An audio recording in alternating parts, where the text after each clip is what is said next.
Julij 2015.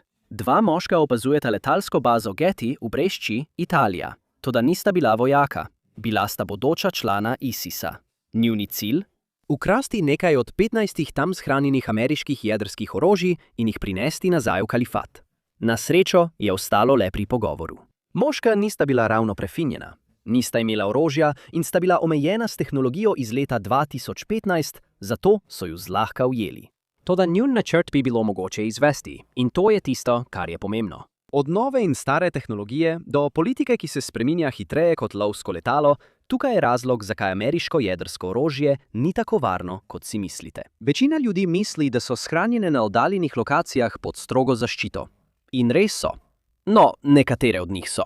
A nekatere od teh orožij niso niti na ameriških tleh. Shranjene so na 6 letalskih bazah NATO v 5 tujih državah. Nizozemska, Belgija, Nemčija, Italija in Turčija. Nekakšna gorska baza za tajne operacije, katere ime je zaupno. Letalske baze so nameščene v nekaterih najbolj gosto poseljenih civilnih območjih v Evropi. Letalska baza Büchel v Nemčiji je sredi kmetijskih zemljišč. Kleine Brogel v Belgiji je tik ob avtocesti, manj kot miljo stran od mesta Per. To pomeni, da jih nihče v bližini ne rabi iskati. Že so na dosegu roke, če bi se kdo odločil ukrepati. Toda lokacije nikoli niso bile zares skrivnost. Ranljivost pa je. Tako je bilo praktično kot nalašč za veliko varnostno kršitev. In točno to se je zgodilo novembra 2025. Nihče uradno ne potrdi, niti ne zanika, da so jedrske bombe na teh bazah, a vsi vedo, da so tam. To je ena najslabše varovanih skrivnosti v Evropi. Satelitski posnetki razkrivajo večino dogajanja tam in amaterski terorist si je to zapomnil. Odgovor je ostanek hladne vojne, ki ga nihče ni posodobil. Varujemo cilje 21. stoletja z miselnostjo iz 60. let. Vsaj 100 bomb B-61 je raztresenih po Evropi. Vsaka je dovolj majhna, da gre v zadnji del poltovornjaka in sposobna izbrisati mesto velikosti Bruslja z enim samim eksplozijo. Vseh 100 skupaj bi lahko spravili v 2 standardna transportna kontejnerja. Ampak to še ni najbolj zaskrbljujoče. Gre za zastarele politične dogovore, protokole v oporiščih in varnostna vprašanja, ki so vgrajena že v samo zasnovo orožja. Taktične jedrske bombe nimajo le manjše moči, zgrajene so drugače. So manjša lažje jih je prevažati. Morajo biti takšne, sicer jih lovska letala ne bi mogla dostaviti. Čeprav so njihova notranji zaklepni mehanizmi najsodobnejša, je njihovo fizično okolje veliko bolj ranljivo. Ker so majhne, prenosljive in to jih naredi privlačno tarčo za teroriste. ZDA ohranjajo operativni nadzor in morajo odobriti vsako uporabo. Vendar, če pride do spopada in se situacija zaostri, bi lahko belgijski ali nemški pilot letel z ameriškim jedrskim orožjem v konflikt. To zagotavlja, da NATO ne bi izgubil sposobnosti za jedrski povračilni udarec, če bi bili vsi ameriški piloti izločeni. Tudi to ni zgolj hipotetična možnost. To je trenutna operativna struktura NATO. Ta doktrina je povsem v redu, ko je zavezništvo enotno. Danes pa je vse prej kot to. Če NATO ne more imeti vsega pod nadzorom niti pri stvareh, ki so bile nekoč rutinske, kako lahko potem zaščiti jedrsko orožje pred grožnjo novih taktik in tehnologij? Tega smo že bili deležni. V noči na 19. avgust 2025 so oblasti v bližini letalske baze Aviano v Italiji opazile nekaj nenavadnega. Ko so šli raziskat, so našli žensko, ki je slikala in snemala območje. Verželo se je, da ruski operativci raziskujejo možnost sabotaže na bazi, za katero varnostni strokovnjaki menijo, da hrani med 20 in 30 jedrskih bomb. In incident v Avianu ni bil osamljen primer. Isto leto so se baze NATO po vsej Evropi začele soočati z drugačno vrsto grožnje, ki je bila manjša, cenejša in veliko težje izsledljiva. Novembra 2025 je imel Kleine Brogel nekaj nepričakovanih obiskovalcev. Droni. Po vsej bazi so se oglasile sirene. Policijska vozila so jih zasledovala. Poklicali so helikopterje. Vendar jim ni uspelo ujeti vsiljivcev, ki so bili večkrat opaženi nad bazo. Ni bilo naključno, droni niso leteli v preprostem vzorcu. Po besedah belgijskega obrambnega ministra Theo Frankena so imeli jasno povelje, da ciljajo na bazo. Prišlo je tudi do vdora drona na letalsko bazo Folkelen na Nizozemskem. Nizozemske varnostne sile so dejansko streljale na vsiljivce, vendar jih niso uspele sestreliti. Vsi trije ti večji incidenti so bili povezani z rusko obveščevalno službo. To razkriva prvo večjo ranljivost sistema delitve jedrskega orožja. Njeni arhitekti iz časa hladne vojne so te baze vzpostavili za soočanje s konvencionalnimi in jedrskimi grožnjami iz Sovjetske zveze. Dobesedno so se osredotočili na širšo sliko in tako so bile postavljene tudi njihove obrambe. Manjše težave pa so prezrli. Sovražna letala je bilo v času hladne vojne enostavno slediti. Današnji droni so veliko bolj okretni. NATO na to ni bil pripravljen. Franken je to tudi povedal, ko je svojo vlado pozval k večjim naložbam v protidronsko obrambo. Ker je na lokaciji od 10 do 20 ameriških taktičnih jedrskih bomb, je to verjetno dobra ideja. Ker težava ni le v tem, da so te baze vidne, ampak tudi v tem, da sodobna tehnologija omogoča njihovo nenehno preizkušanje. Toda tehnologija je le vrh ledene gore. Na strukture, ki stojijo za temi incidenti, se je še težje pripraviti. Požig v Avianu ter droni v Belgiji in na Nizozemskem so vsi primeri taktik sive cone, subverzivnih ali zavajajočih dejanj, ki so pod pragom oboroženega konflikta. Za Rusijo uporaba taktik sive cone proti bazam doseže dve stvari. Seveda zbira obveščevalne podatke, hkrati pa ohranja vojake in opremo NATO v visoki pripravljenosti. To je nizkointenzivna vojna izčrpavanja. Znižuje moralo, povečuje obratovalne stroške in lahko povzroči razdor med članicami zavezništva glede odziva. To postane politični stresni test za samo zavezništvo, ne pa varnostno vprašanje. NATO je opazoval, kako so brezpilotna letala preoblikovala vojskovanje v Azerbajdžanu in Ukrajini, pa vseeno ni bil pripravljen. Ni tako, da nihče ni videl, da se bodo te stvari zgodile, le birokracija ni ukrepala. Leta so varnostni strokovnjaki, kot je Hans M. Christensen iz Federacije ameriških znanstvenikov, opozarjali, da evropske baze, v katerih so shranjena ameriška jedrska orožja, še posebej v okviru programa delitve jedrskega orožja v okviru NATO, niso pripravljene na soočanje s sodobnimi grožnjami. Predpostavka za ta orožja je še vedno enaka kot sredi 20. stoletja. In ta predpostavka vodi do še nekaj dodatnih ranljivosti. Prva stvar je nekaj, o čemer vsi govorijo, a odziv NATO na to je pravzaprav precej sramoten. Osnovna arhitektura.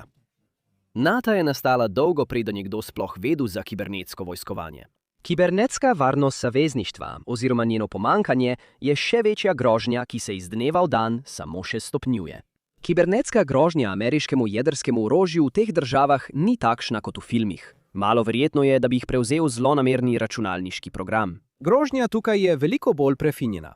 Tako prefinjena, da se zdi, da zavezništvo sploh ne razume, da bi moralo sprejeti vsaj osnovne varnostne ukrepe. Maja 2021 so ameriški vojaki, zadolženi za varovanje bomb B-61, tam uporabljali aplikacije s karticami za učenje, da bi si zapomnili varnostne protokole. To niso bile zaupne vojaške aplikacije. Vse so bile javno dostopne na internetu. Kaj se je torej razkrilo? Vse. Frekvence patrulji, položaji kamer in celo kateri trezorji so bili vabe. Vse to je bilo dostopno z enostavnim iskanjem po Googlu. Očitno nihče v NATO ni razumel, da bi morali svojim vojakom naročiti, naj tega ne počnejo.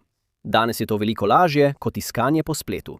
Takrat si moral tipkati nekaj nejasnih fraz skupaj z imeni letalskih baz, da si našel te kartice.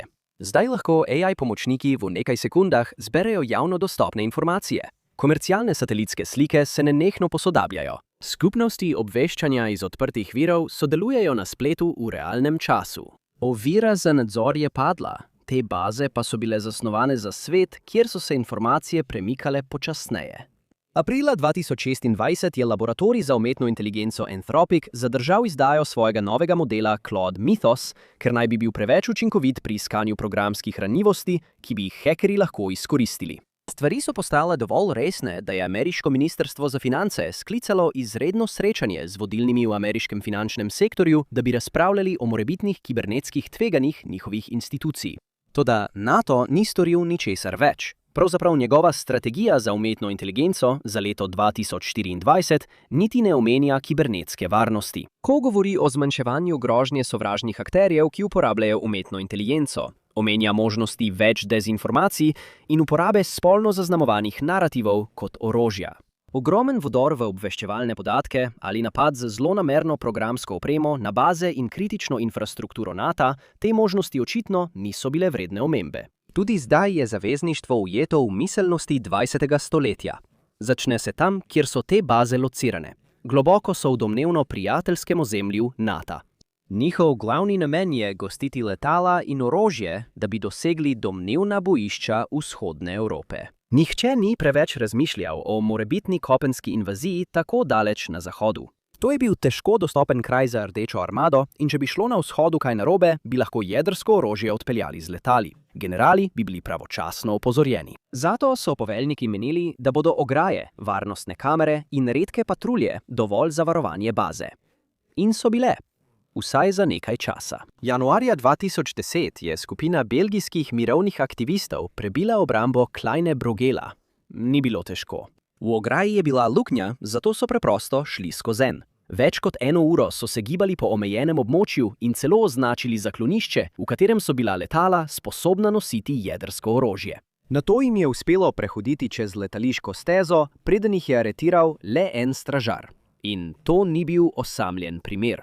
19. julija 2018 so aktivisti v Nemčiji izrezali luknjo v ograji na letalski bazi Büchel. NATO so vstopili v prepovedano območje, spet sredi belega dne, in tam ostali več kot 1 uro. Vseh 18. 3 od vsiljivcev so celo splezali na vrh bunkerja, v katerem naj bi hranili nekaj jedrskega orožja. To sta le 2 izmed bolj ekstremnih primerov. V baze so vdrli še veliko večkrat. Praktično so postale meke za dejanja državljanske nepokorščine v Evropi. Vodstvo NATO preprosto ni zgradilo varnostnih sistemov na bazi za soočanje z nemiri strani civilistov. Toda tukaj postanejo stvari res zaskrbljujoče. Dejansko zavarovati te baze pred ljudmi v okolici ni enostavno, ker največja nevarnost za jedrsko orožje niso taktike sive cone, droni ali katastrofalen kibernetski napad. To je običajna politika. Ker bombe niso več shranjene samo v vojaških sistemih. Nahajajo se znotraj demokratičnih družb, ki vse bolj postavljajo pod vprašaj, zakaj so sploh tam. Aktivisti, ki so leta 2018 vdrli v Büchel, so bili aretirani in izpuščeni brez obtožnice. Popustljivost se tu ne konča. V Volkelnu so 8. avgusta 2023. 10 mirovnih aktivistov vdrli na bazo, šli na vzletno stezo, bili aretirani in izpuščeni, potem ko so jim odredili plačilo majhne globe. Nihče od njih je ni plačal. Zakaj se ti ljudje tako zlahka izmažejo? Ker si ne želijo le mirovni aktivisti, da bi jedrsko orožje izginilo. Veliko ljudi znotraj vlad gostiteljic se z njimi strinja. Tudi oni nočejo ameriškega jedrskega orožja tam. Nikoli ga niso želeli. To je, ironično, eden od razlogov, zakaj ni bilo bolje zavarovano. Politiki nočejo povečati varnosti na bazah, ker bi jih to naredilo nepriljubljene ali pa bi šlo proti njihovim lastnim prepričanjem. Junija 2008 je ameriško letalstvo preučilo to vprašanje in opozorilo, da večina lokacij z jedrskim orožjem v Evropi ne izpolnjuje potrebnih varnostnih zahtev. Nadzorne kamere so bile neustrezne. Tudi ograje niso bile na ustrezni ravni. Evropejci se s tem niso strinjali. Kongres pa je deloval, kot da želi preprečiti mednarodni incident, namesto da bi stvari popravili. Recimo, da je bilo to dejanje solidarnosti s preostalim delom NATO. Tveganje, da bi protijedrski politiki skušali pridobiti glasove, je bilo prej obvladljivo, vendar zveza NATO ni več to, kar je bila.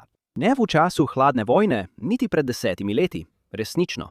16. januarja 2020 je belgijski parlament glasoval o odstranitvi jedrskega orožja iz Kleine Brogel. 66 za odstranitev, 74 proti. Orožje je ostalo. Vendar s takšno razliko Pentagon ne more biti prepričan, da bo tako tudi ob naslednjem glasovanju. In Belgejci niso edini. Nizozemski parlament je večkrat sprejel sklepe za oslabitev sporazuma o delitvi jedrskega orožja. Potem, ko so leta 2010 zahtevali, da ZDA odstranijo jedrsko orožje, so poskušali zagotoviti, da prihajajoči F-35 ne bi mogel nositi bomb B-61, s čimer bi jih dejansko naredili zastarele. NATO so poslanci poskušali prepričati ameriški kongres, da preneha financirati bombe na njihovem ozemlju. In vsakič, ko pride nova nemška vlada, se razprava znova odpre. Naj orožje ostane v Büchelu ali naj ga odstranijo. Te vlade nimajo izbire. To vprašanje morajo znova in znova odpirati, ker so bile ameriške jedrske bombe v Evropi od začetka nepriljubljene. Leta 2019 si je velika večina v Nemčiji in Italiji, ter skoraj polovica ljudi v Belgiji in na Nizozemskem, želela, da bi jedrsko orožje odstranili. Manj kot tretjina jih je želela, da ostanejo. Nekaj stvari se je v zadnjem času spremenilo. Rusija je napadla Ukrajino, zato so vsaj Nemci postali bolj naklonjeni jedrskemu orožju v Büchelu. Skoraj. 52% ljudi tam zdaj pravi, da podpirajo bombe B-61, vendar to nikoli ni zagotovljeno glede na vse bolj razdeljeno nemško politiko. In nasprotovanje programu delitve jedrskega orožja sega tudi čez Atlantik. Aktivisti, ki so jih aretirali in izpustili v Büchelu, niso bili edini iz evropskih držav NATO. Nekateri med njimi so bili dejansko Američani in njihovo mnenje ni bilo daleč od prevladujočega. Anketa YouGov iz marca 2024 je pokazala, da si polovica Američanov želi svet brez jedrskega orožja. 63% jih meni, da jedrsko orožje naredi svet manj varen. Toda razpadanje temeljev NATO presega polemike glede jedrskega orožja. Združene države Amerike so bile gonilna sila pri ustanovitvi NATO. Zdaj pa se zdi, da je postala utrujena. In ni tako, kot da bi bil Washington popolnoma nerazumen glede tega. NATO v zadnjem času veliko govori o tem, da bi morale članice povečati vojaške izdatke na vsaj 2% BDP. Vendar Amerika še vedno krije skoraj 70% vseh vojaških stroškov. Toda vojna v Ukrajini je spremenila veliko stvari. Zdaj Washington ne more odstraniti orožja, ne da bi ga imeli za šibkega in še dodatno spodkopali predpostavke, na katerih temelji zavezništvo NATO. Nenadno umik jedrskega orožja bi poslal sporočilo. Zavezanost Amerike Evropi in 5. členu NATO je zdaj zelo vprašljiva. Tudi Xi Jinping bi to razumel na svoj način, saj razmišlja o morebitnem vojaškem posegu proti Tajvanu. Tako tudi baze ob avtocestah v Belgiji ali na kmetijskih zemljiščih v Nemčiji nenadoma postanejo simboli tega, ali bi Amerika dejansko branila Evropo. Tako so ta orožja iz vojaških orodij postala politični talci.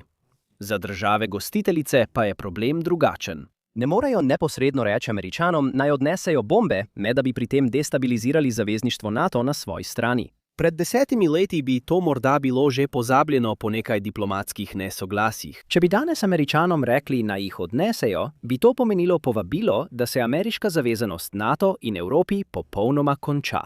Torej, tudi če si javnost in nekateri politiki v državah, ki sodelujejo pri delitvi jedrskega orožja, želijo, da bi jih odstranili, bi bile geopolitične posledice odstranitve leta 2026 verjetno še hujše kot izgubljene volitve. Zato si Rusija tako zelo prizadeva začeti svoje operacije v sivi coni proti bazam, vključenim v delitev jedrskega orožja.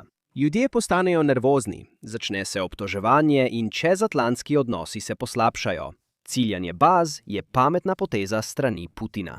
Te bombe pomagajo ohranjati zavezništvo skupaj, saj ga naredijo preveč pomembnega, da bi propadlo, hkrati pa pomenijo resna varnostna tveganja, če se politika v državah gostiteljicah preveč destabilizira. Tako nihče v resnici ne ve, kaj storiti s temi vse bolj vročimi kostanji. Vsaka kršitev, vsak dron, vsaka kartica s hitrimi vprašanji na Quizletu, to niso prava nevarnost. Prava nevarnost je, kaj se zgodi, ko država, ki gosti vaše jedrsko orožje, neha biti vaš zaveznik. Dobra novica je, da so bile 4 od teh 5 držav, ki gostijo jedrsko orožje, večinoma stabilne, vsaj na svojem ozemlju. To niso kraji, za katere bi mislili, da bi lahko vsak trenutek eksplodirali. Če bi orožje tam postalo politična tarča, bi bil Washington verjetno vnaprej opozorjen. Javna glasovanja v parlamentu so po definiciji javna glasovanja. Demokratične norme pomagajo, da so stvari bolj predvidljive. Toda 5. gostiteljska država je zelo drugačna. Na letalski bazi Incirlik v vzhodni Turčiji je približno 20 taktičnih jedrskih bomb. To je bila v času hladne vojne idealna lokacija. Od tam so bile dosegljive ključne sovjetske baze in hkrati razmeroma varna pred takojšnjim povračilnim udarcem. Zdaj to ni več tako dobra lokacija iz 3 razlogov. Prvič je manj kot 70 milj od meje s Sirijo. Drugič je povsem v dosegu iranskih raket. In Iran ne more mimo prestreznikov v Incirliku, lahko pa cilja bazo na druge načine. Januarja 2026 so turški obveščevalci pridržali 6 oseb, so nameravale nadzorovati lokacijo. Tretji razlog, zakaj Incirlik zdaj ni več tako dobra lokacija, je preprosto ta, da je v Turčiji, saj Turčija vse bolj postaja črna ovca NATO. Od leta 2003 si je Recep Tayyip Erdogan nakopal veliko sovražnikov. Politika v Turčiji preprosto ni več takšna, kot je bila v času hladne vojne. Turčija in Rusija sta bili stoletja sovražnici. Hladna vojna ni bila nič drugačna, zdaj pa Erdogan spretno igra na obe strani v vojni v Ukrajini. In ko gre za svetovni nazor in filozofijo vladanja, ima več skupnega s Putinom kot s svojimi domnevnimi zavezniki v NATO. Zato se seveda govori o izključitvi Turčije iz NATO. Ampak Erdogan ima največjo pogajalsko moč, jedrsko orožje, ki ni njegovo, a je še vedno v njegovi državi. Nenadoma te namestitve ne delujejo več pomirjujoče, ampak vse bolj kot tveganje. Če so bili nemiri leta 2016 opozorilo, si predstavljajte, kakšna grožnja bi lahko bila sama turška vlada. Vsi pogoji za najhujšo tavško krizo na svetu so izpolnjeni. In Turčiji sploh ni treba zapustiti NATO, da bi se stvari zaostrile. ZDA morda fizično sploh ne bi mogla odstraniti bomb B-61 iz Incirlika. Čeprav so še vedno pod ameriškim operativnim nadzorom, Turčija nadzoruje suvereni zračni prostor in obod baze. Če bi Washington kdaj ukazal umik, bi lahko Turčija ameriškim transportnim letalom preprosto zavrnila dovoljenje za pristanek. In to ni zgolj teoretična grožnja. To se je zgodilo julija 2016, ko so tanki zapeljali po ulicah Istanbula, Ankare in drugih mest po vsej državi. Lovci so bili na nebu in so bombardirali lasten parlament. Turški vrhovni general je bil ugrabljen strani svojih lastnih telesnih stražarjev. Enote so se imenovale Svet za mir v domovini. Njihov cilj – odstraniti Erdogana z oblasti. Sprva je kazalo, da jim bo uspelo. Potem pa se je nekaj zgodilo. Ljudje so šli na ulice in se postavili pred tanke z nič več kot kuhinjskimi noži. S pomočjo lojalnih vojaških in policijskih sil so premagali upornike. A ne preden je bil Incirlik vpleten v kaos. Zračne operacije proti ISIS so bile prekinjene. Turki so uvedli prepoved letenja nad bazo, kar je pomenilo, da se ameriška letala tja sploh niso mogla vrniti. Varnost v Incirliku je bila dvignjena na raven delta, kar je najvišja možna stopnja. Elektriko so izklopili in trajalo je več dni, da so jo ponovno vzpostavili. In predvsem so bili ameriški pripadniki na kraju samem omejeni na območje, kjer so bili. Z drugimi besedami, vlada Združenih držav je izgubila dostop do lastnih sredstev, vključno s svojimi jedrskimi orožji.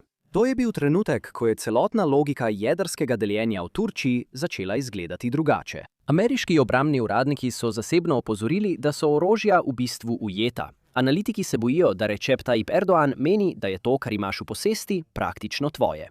Turčija tehnično morda ne poseduje ali upravlja jedrskega orožja, vendar ker so na turških tleh, se ameriški uradniki bojijo, da jih Recep Tayyip Erdogan dejansko vidi kot turške. To je nočna mora. Ameriško jedrsko orožje, ki ga varuje vlada, ki Washington vse manj zaupa. Zato si ameriški varnostni strokovnjaki že leta želijo kljubovati Recepu Tayyipu Erdoganu in odstraniti orožje iz Turčije, ne glede na to, kaj si on misli. Če to pomeni kršitev pogodbe, naj bo tako.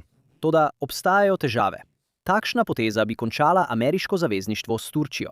Ker ko se okvir pogodbe zruši, soočenje ni več diplomatsko, ampak postane operativno. In če bo Erdogan obveščen, lahko stori določene stvari, da bi rešil svoj ugled. Lahko bi fizično oviral odstranitev orožja, da bi pridobil čas. Zablokirane vzletno-pristajalne steze, preprečevanje vzletanja letal, medtem ko se celotna kriza odvija v živo na mednarodni televiziji. Če bi se stvari resno zaostrile, bi Turki lahko poslali protiletalsko orožje na območje, da bi dali jasno vedeti, da jedrsko orožje ne bo nikamor odšlo. Že samo razpravljanje o takšnih scenarijih kaže, kako nestabilen je ta dogovor postal. Ker so bila ta orožja nameščena za okrepitev NATO, ne pa za ustvarjanje možnosti krize znotraj samega NATO. In tudi če bi orožje uspešno odstranili, kaj potem? Erdogan je del te možnosti omenil že leta 2019. Rekel je, da ne more sprejeti ideje, da Turčiji ni dovoljeno imeti jedrskega orožja. Torej, če bi Ankara kodaj verjela, da ji Amerika več ne zaupa, s tem dogovorom bi se turški voditelji vseeno lahko odločili za samostojno jedrsko zmogljivost. Po takšni krizi bi bil v Turčiji ogromen politični pritisk, da dokažejo neodvisnost od Washingtona. Orožje naj bi preprečevalo širjenje jedrskega orožja, vendar bi v napačnih političnih razmerah propad dogovora lahko to celo spodbudil. Tako daleč se je prvotna logika hladne vojne oddaljila od sodobne realnosti. Odgovor je odvisen od naslednika enega samega človeka. Erdogan pravi, da ne namerava kandidirati na volitvah leta 2028, vendar je tu ena past. Turški poznavalci pravijo, da bo sam izbral svojega naslednika, za katerega naj bi bil njegov zet Selçuk Bayraktar, boter turške flote dronov. To pomeni, da tudi osnovna težava ne izgine. Ker ko se odločiš namestiti svoje jedrsko orožje v drugi državi, se hkrati odločiš, da bo tvoj odnos s to državo strateško nepogrešljiv. Nažalost so nekatere države, za katere se je Washington med hladno vojno odločil, da so preveč pomembne, da bi propadle, danes politično veliko bolj zapletene. A nameščanje orožja je vseeno ostalo. Svet se je spremenil, orožje pa ne. In vsako leto se razkorak med tem, kje so te bombe in v kakšnih razmerah je bilo prvotno predvideno, da bodo varne, še povečuje. Hvala, da ste se mi danes pridružili. Upam, da vam je bil video všeč. Če želite videti več takšnih videov, razmislite o tem, da se naročite in vklopite obvestila. Resnično naredi razliko. Še enkrat hvala in se vidimo naslednjič v oddaji MapHack.